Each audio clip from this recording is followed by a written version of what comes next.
ఈరోజు ఎన్టీఆర్ భవన్లో ఇక్కడ మనం ఒక ముఖ్యమైన విషయం మీద చర్చ ఏర్పాటు చేస్తున్నాం. రాష్ట్ర ప్రజలందరికీ కూడా ముందుగా నమస్కారాలు తెలియజేస్తూ, శ్రీవారి లడ్డూ ప్రసాదంలో కల్తీ జరిగిందనే విషయాన్ని మరి సుప్రీంకోర్టు ఆధ్వర్యంలో సిట్ దర్యాప్తు సంస్థ తేల్చి చెప్పిన సందర్భంగా ఈ రోజున మేము ప్రజలందరికీ కూడా తెలియజేయాల్సిన అవసరాన్ని మరి గుర్తించి ఈ రోజున తెలుగుదేశం పార్టీ అదేవిధంగా కూటమి ప్రభుత్వం ఈ కార్యక్రమాన్ని ఏర్పాటు చేయడం జరిగింది. మరి ఈ రోజున దేవాలయాల శుద్ధీకరణ చేయటమే కాకుండా మరి ప్రజలందరికీ కూడా అవగాహన కల్పించారు. మరి గతంలోనే మనం 2019-24 మధ్యలో జగన్మోహన్ రెడ్డి గారి ప్రభుత్వ అధికారంలో ఉన్న 5 సంవత్సరాల కాలంలో ఆ రోజునే తెలుగుదేశం పార్టీ గుర్తించడం జరిగింది. తిరుపతి లడ్డూలో మరి చాలా నాణ్యతా లోపాలు ఉన్నాయి, సరైన నేతి వాసన అనేది రావటం లేదని భక్తులు గొడవ చేస్తూ ఉన్నారని మనం అనుమానం వ్యక్తం చేయటం జరిగింది. కానీ ఆ రోజున ఈ వైసీపీ ఏ ఒక్కరు కూడా ఒప్పుకోని పరిస్థితి. ఈ రోజున మాత్రం సుప్రీంకోర్టు తేల్చి చెప్పినది ఏంటంటే అది అసలు నెయ్యే కాదు, పాల నుంచి తీసిన వాళ్ళు 1 లీటర్ పాలు అనేది లేకుండా కేవలం జంతు కొవ్వులతో మరి పామాయిల్ లాంటివి వాడి ఆ నేతిని తయారు చేశారని చెప్పి సిట్ దర్యాప్తు సంస్థ తేల్చి చెప్పిన గరిబెల ఇది ఎంత ఘోరమైన పాపం అంటే వీళ్ళకి ఒక ధార్మికత అనేదే లేదు. జగన్మోహన్ రెడ్డి అనేది ఒక సామాన్యుడు. మరి పొరపాటున రాష్ట్ర ప్రజలందరూ ఆ రోజున ఒక ముఖ్యమంత్రిగా ఎన్నుకున్నారు. ఒక అవినీతి అక్రమాల పుట్టగా తయారవటమే కాకుండా మరి హిందూ మతస్థులు ఎంతో దైవంగా దేవదేవుడుగా భావించే వెంకటేశ్వర స్వామి లడ్డూలో కూడా అవినీతి జరగటం, అందులో మరి జంతు నూనెను వేయటం, జంతు కొవ్వుల్ని వేయటం అంటే నిజంగా ఎంతమంది మనోభావాలను వీళ్ళు దెబ్బతీశారు అనేది చూస్తే ఎవరికైనా బాధ ఆవేశం కలక్క మానదు. దీన్ని ప్రజల దృష్టిలోకి రావాల్సిన అవసరాన్ని మేము గుర్తించాం. ఆ రోజున బ్రిటిష్ పరిపాలనలో ఉన్నప్పుడు కూడా అంటే 1857 సంవత్సరంలో అంటే మనకు 1947 సంవత్సరంలో స్వాతంత్రం వచ్చింది. ఆ స్వాతంత్రం రాక మునుపు ఆ బ్రిటిష్ వాళ్ళు సిపాయిలుగా మన భారతీయుల్ని పెట్టుకునేవారు.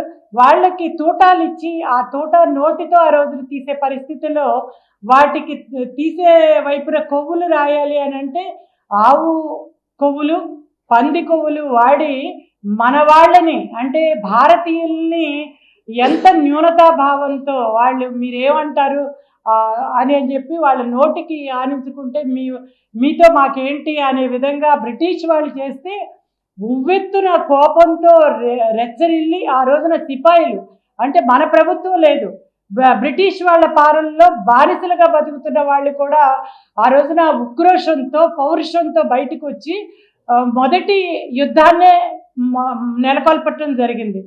దాన్నే స్వాతంత్ర మొదటి యుద్ధం అని మనం పేర్కొనవచ్చు ఆ సంవత్సరంలో జరిగిన దాన్ని.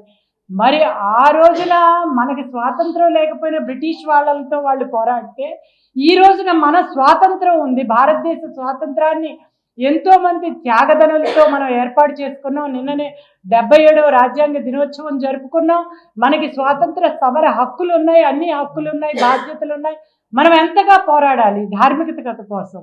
ఇతనికి మత సామరస్యం ఈ రోజున మనం 77 ఏళ్ళుగా మనందరం కూడా మత సామరస్యంతో బతుకుతున్నాం, పరమత సహనంతో ఉన్నాం.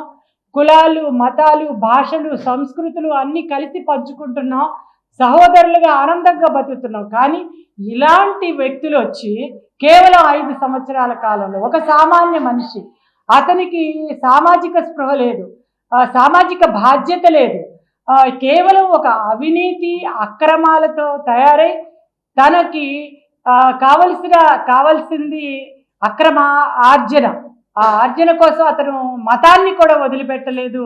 మరి అటువంటి మతాల్ని ఈ రోజున మరి హిందూ మతాన్ని 5 సంవత్సరాలు ఎంతగా అవమానించారో మనందరికీ తెలుసు. రామతీర్థంలో రాముడి విగ్రహాన్ని కూలగొట్టారు. మరి అదేవిధంగా అంతర్వేదిలో ఆ రోజున దాన్ని దగ్ధం చేశారు, రథాన్ని దగ్ధం చేశారు. దుర్గగుడిలో వెండి విగ్రహాల్ని, వెండి సింహాల్ని దొంగతనం చేస్తే దానికి కిక్కురు మనలేదు. అలాంటిది అంటే అతనికి హిందూ మతమే కాదు, అసలు ఏ మతం మీద ఒక గౌరవమే లేదు జగన్మోహన్ రెడ్డి గారికి. మరి తను ఓట్ల కోసం ఒక మతాన్ని అడ్డం పెట్టుకుంటారు, మరి అదేవిధంగా ఈ డబ్బు ఆర్జించడం కోసం ఒక మతాన్ని అడ్డం పెట్టుకుంటారు. ఆ రకంగా ఈ మతాలతో ఆటలాడి కులాల మధ్య చిచ్చులు పెట్టి తన ధనార్జనే ధ్యేయంగా ఎన్ని చేసుకుంటున్నారో మనందరం చూస్తున్నాం.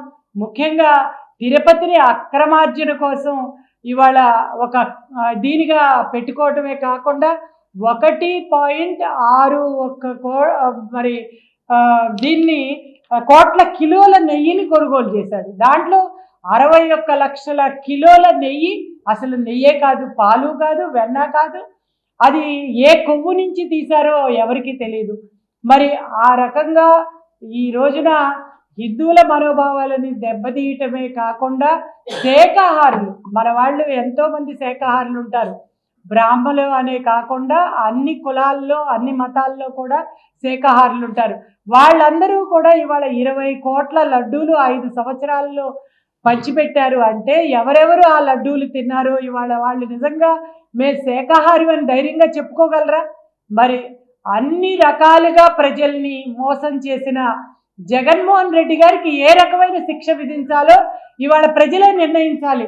వాళ్ళు ఎవరికి క్షమాపణ చెప్పాలి? ఆ దేవదేవుడు నిజంగా నోరు లేదని మీరు అనుకుంటున్నారా? మరి 7 కొండలు ఎందుకు మీకు అన్న, 2 కొండలు చాలవా అన్నందుకు వాళ్ళని ఏం చేశారో ప్రజలందరూ కూడా గమనించారు. అదేవిధంగా ఈ రోజున మరి ఆయనకి ఎంతో ఇష్టమైన తిరుపతి లడ్డూని, ప్రజలు ఎంతో గౌరవంగా భావించే తిరుపతి లడ్డు, ఆ తిరుపతి లడ్డూని గ్రామీణ ప్రాంతాల్లో ప్రజలు తీసుకెళ్ళి దాన్ని ఒక మహాప్రసాదంగా చుట్టుపక్కల వాళ్ళకి పంచిపెట్టుకునే ఆ మహాప్రసాదంలో ఇవాళ జంతు కళేబరాల్ని, ఏ జంతువు కొవ్వులు కలిపారో తెలియదు, మరి ఆ రకమైన కెమికల్స్ కలిపిన మరి ఆ కొవ్వుతో తయారు చేసిన, నెయ్యితో తయారు చేసిన లడ్డూల్ని ఎంత ధైర్యంగా వీళ్ళు పంచిపెట్టారంటే వీళ్ళకి మతం మీద, మత సామరస్యం మీద, హిందూ మతమే కాదు ఏ మతమైనా సరే వీళ్ళకి ఏ నమ్మకాలు ఉన్నాయి అని చెప్పి మేము ఇవాళ ప్రశ్నిస్తూ ఉన్నాం. వారికి ఆధ్యాత్మిక చింతన లేదు, సామాజిక చింతన లేదు. మరి అదేవిధంగా ప్రజల్ని కాపాడుకోవాలనే బాధ్యత లేని ఇలాంటి వాళ్ళ మధ్య అంటే ఎంత అప్రమత్తంగా ఉండాలి ప్రజలు.